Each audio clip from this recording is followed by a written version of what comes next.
Hello everybody, Brad Johnson here. In this video we're going to be looking more deeply into understanding walk-ins and stasis bodies.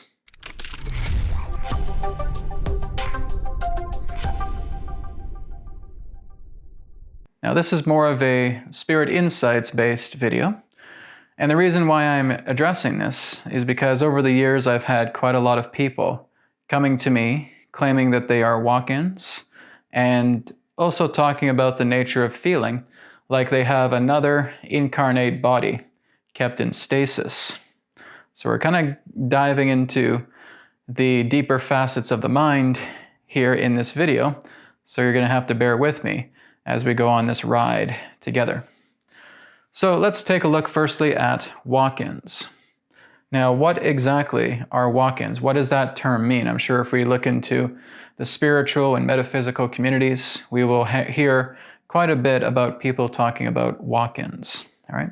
So basically, we could say that it could be a child body. I would basically just say a born body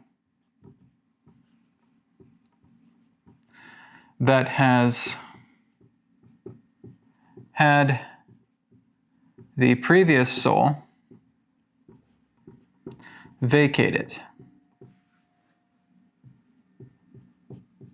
So a previous soul has vacated the body, and a new soul has occupied that same body. So it's almost like a borrowing of a body, because for whatever reason, whatever the nature is that the old soul has given up that body, the new soul comes in, right? Truly there is just one soul, but I'm just kind of using this in context.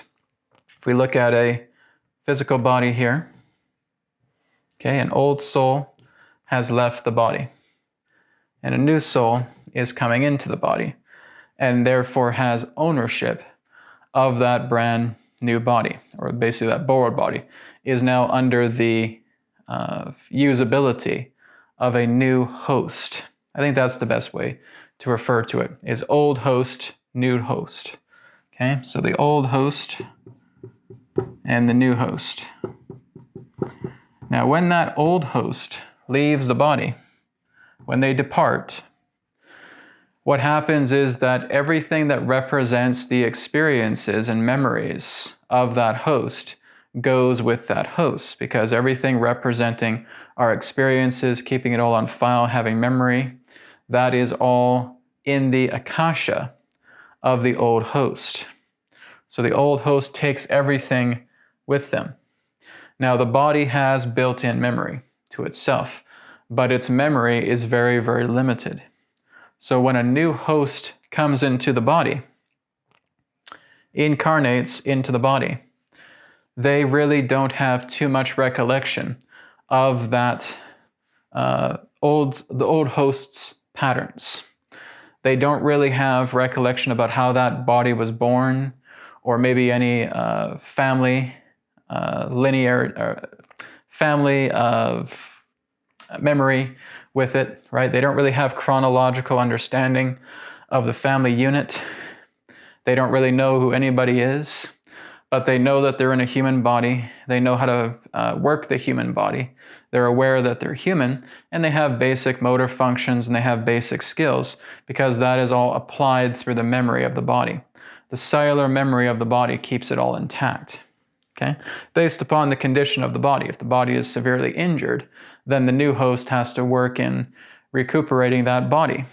So it's kind of like you're coming in again with another blank slate.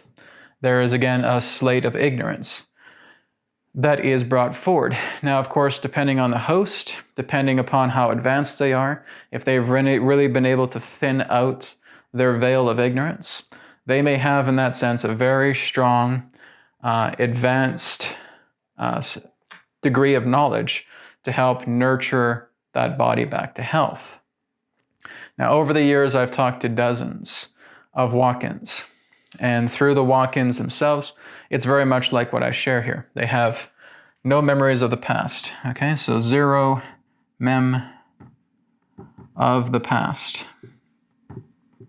Okay, they don't really know family members. So again, they have 0 memory of family, of friends. They have to really reacquaint themselves with people. And it may look like maybe they had some sort of accident. The doctors may write these people off and saying, oh, they have some sort of amnesia. Maybe they had some sort of blow to the head. Maybe they may not remember people or family in that sense. And of course, this may cause family or friends to become very distraught and saying, oh my God, so-and-so must have lost her memory. And now she doesn't remember us. And now she has to start off from scratch. That certainly can happen with the nature of a walk-in.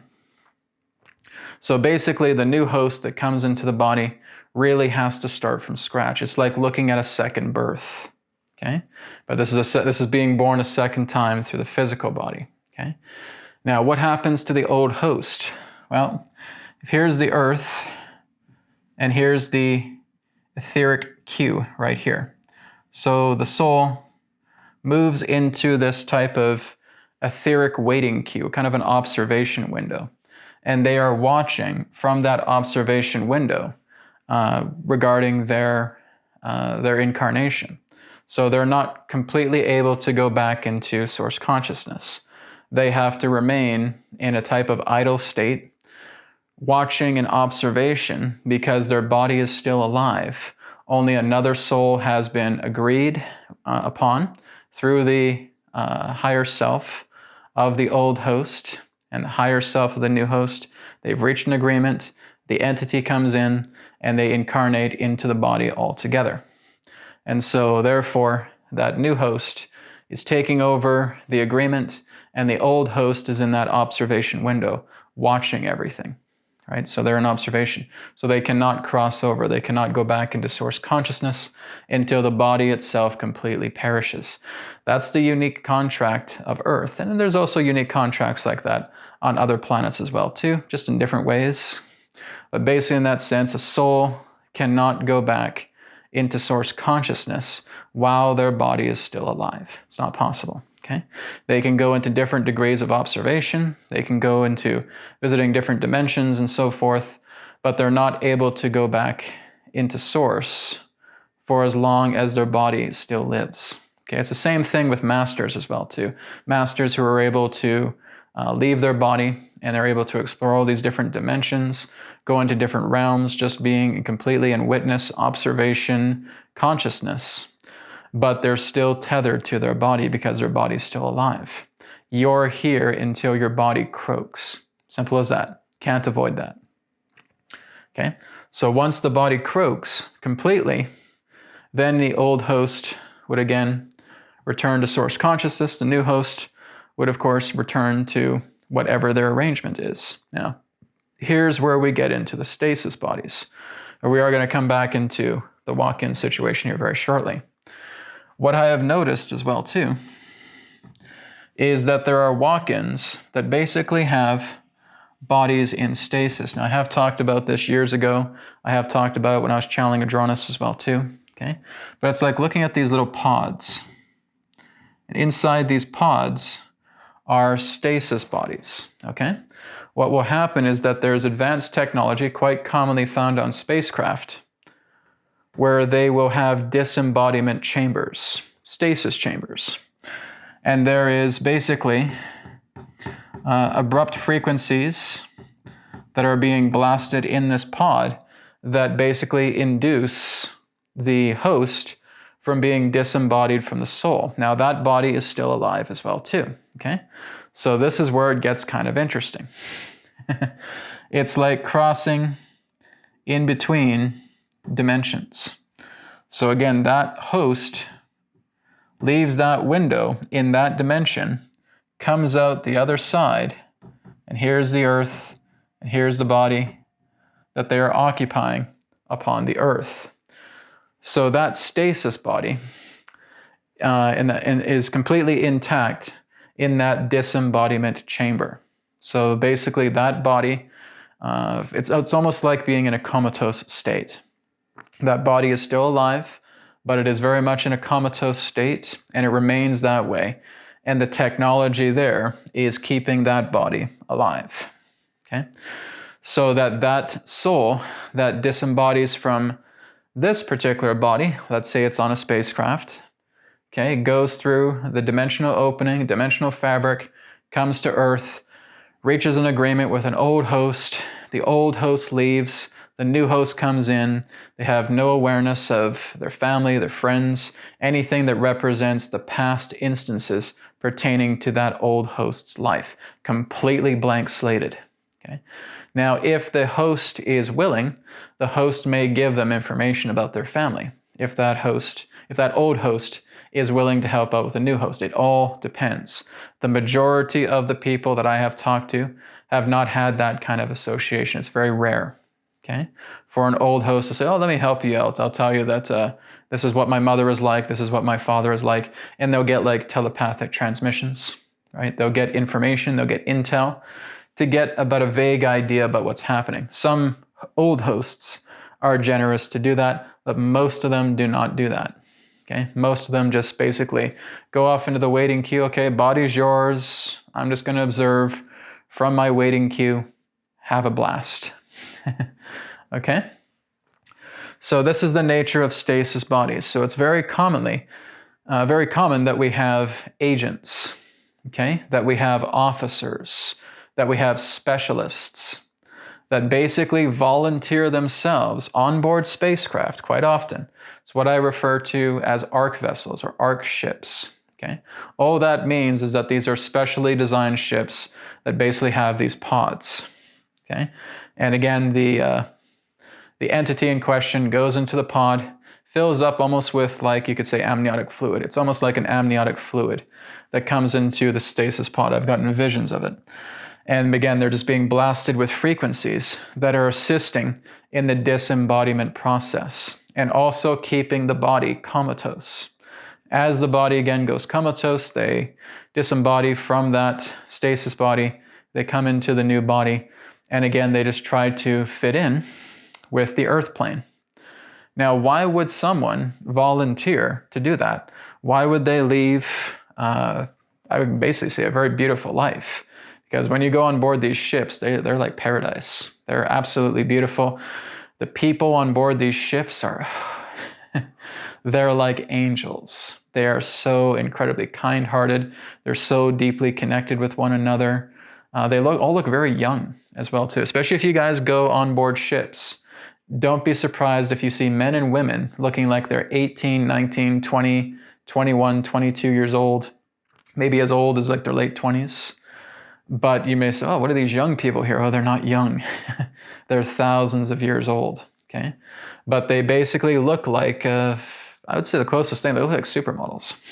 They look like supermodels from space, both the women and the men, okay? They're absolutely beautiful. I've seen a few of them, okay? And they keep their appearance very young because they don't let themselves age. With a youthful body, they have much more capability. They're basically in their prime. They keep themselves in a prime state of being. Some will even stay like in late teens, early 20s as well too, because number one, they can do this just through their natural abilities, through their natural inherent mental abilities. Number two, some of them can even do it with technology. Okay, some of them can go into, I don't really like to use that word, med beds, and they can basically reverse their age. Okay, some of them don't even need that though. Some of them are so mentally adept that just with a simple thought, they keep themselves young. Okay, so why would someone want to leave that beautiful paradise? Let's say, for example, that it's a sphere ship, okay, a sphere vessel, a sphere arc craft. Okay, why would they want to leave that? Because they see what's happening on the earth and they are very committed to be giving compassionate service. Okay, so they will leave their host body here on the vessel, and they will then proceed to, again, open that dimensional veil, come onto the earth, reach an agreement with an old host, occupy that new walk-in body. Okay, they want to be of service somehow, and all walk-ins have different reasons for being there. They may actually have associations with the family members that they have now completely forgot that they have an association with on a human level, which means if they're incarnating into their body, they actually know these souls. That's the mom and the dad and the brother and the sister of the host body, right? And they have specifically come here to help them, but they don't even recollect that, okay? That's the ignorance veil. That's the veil of ignorance here. And that is that's something they have to go through. They have to experience that. They have to realize that why they're here. You're not really going to meet anybody who's just completely knows 100% why they're here, okay? They will have some familiarity. They may have an idea, but just the way that the earth is oriented right now, this veil, even if it may thin, is still present. It's not for you to be 100% conscientious about why you're here on this planet, because then that spoils every form of experience that you're looking to encounter. Okay? So again, they too will have gaps. They're not too sure why they're here. They have certain ideas. Maybe I'm going to be a medium. Maybe I'm going to be a psychic. Maybe I'm going to be a healer, right? Maybe I'm here to work as a teacher. Maybe I'm here to work with children, to work with animals. Maybe I'm here to repair relationships within this family unit. Whatever their reason, okay? There's countless reasons for that. Nonetheless, they have taken over the agreement of the host body, okay? Now again, they're in the host body until they croak. Till the body croaks, till they drop the body. That's when they therefore leave the body. They will come back through the dimensional veil. They will enter their body in stasis. They will unplug their body from stasis. They will gain all the experiences that they had in their earth life, and they have achieved what they have come down to earth to achieve.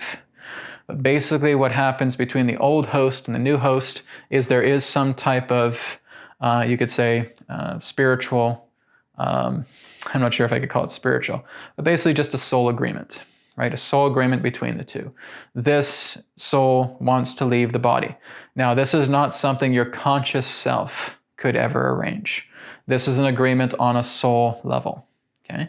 It's not something, oh, come on, I just want somebody to replace my body so I can go into an observation window and I can just watch this from down here. No, it's not up to you. Okay? It's not up to the ego. It's not up to the separate self. This is something that comes through the soul. It's a soul-to-soul agreement, okay? So one entity leaves, another entity comes in, takes over the body, basically has to re-educate themselves, re-familiarize themselves, because it's like waking in a body where you have amnesia, okay? And I've talked to quite a few walk-ins, and some have had some very interesting experience. Some of them are quite knowledgeable. They actually have a very strong spiritual wisdom to them. Some of them do not have that, but they just know that they're here to help in a certain way. They may be here to help the family unit. They may be here to repair and sew back some harmonious friendships that have been discorded with hatred and other forms of emotional conflicts. Whatever it is, they're here to patch something up. They're here to fulfill a task. And that's why they come here. And so it's a borrowed body because they don't want to go through the birth process. This is just a temporary vessel. I don't even care how I get here. Okay? I'm getting the idea that I'm talking to a soul and they want to be ousted from their body. I said, okay, great. I don't have to go through that whole birth process.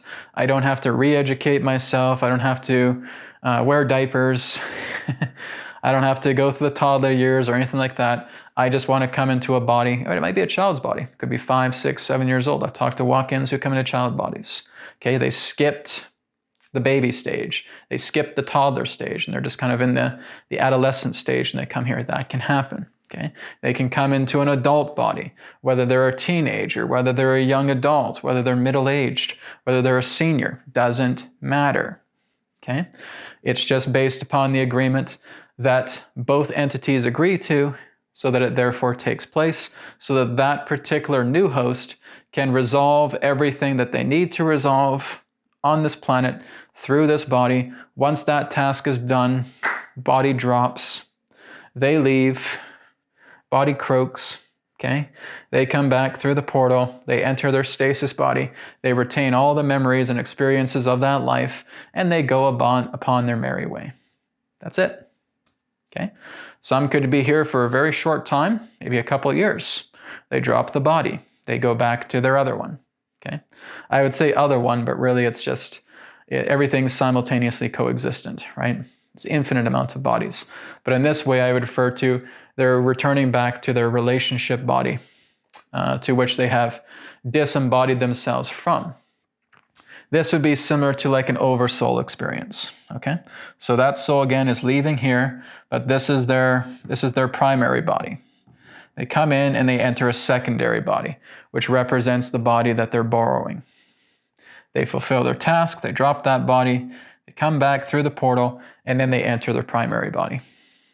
And now they can talk to their family on board spacecraft. They can talk to their family if they're on other planets, if they're in other dimensions, whatever it may be, and they can tell them all about reporting in, right? So I've talked to some people who are actually military, specialists, scientists, agents, okay, civilians, okay?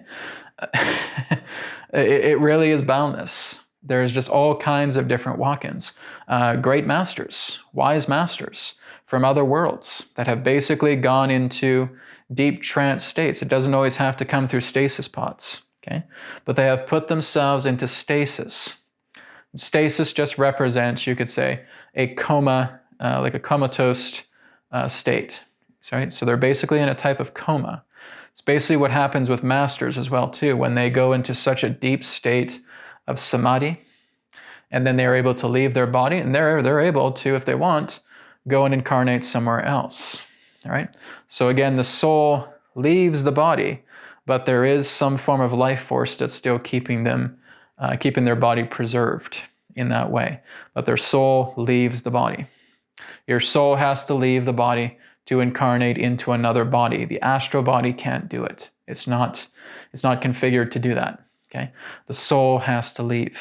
But in some way, they're able to put themselves into some type of preservation trance and go into a comatose state and actually having their soul embody into another body. This is what I'm talking about with masters, who are able to do it through deep trance states, deep samadhi states, right? This is why I say that there's masters who leave their body.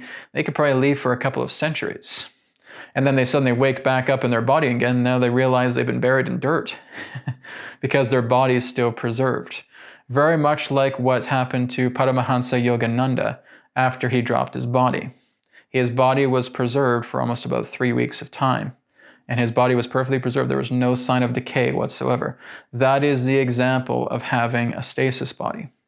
Very similar to like what Paramahansa Yogananda demonstrated when he dropped his body. His body was preserved for that amount of time and then finally decayed, which means his soul went somewhere else while also keeping, I wouldn't say went somewhere else, but basically had an experience to where his physical body was still preserved, right? If he wanted to, he probably could have kept his body preserved for years, for centuries, okay?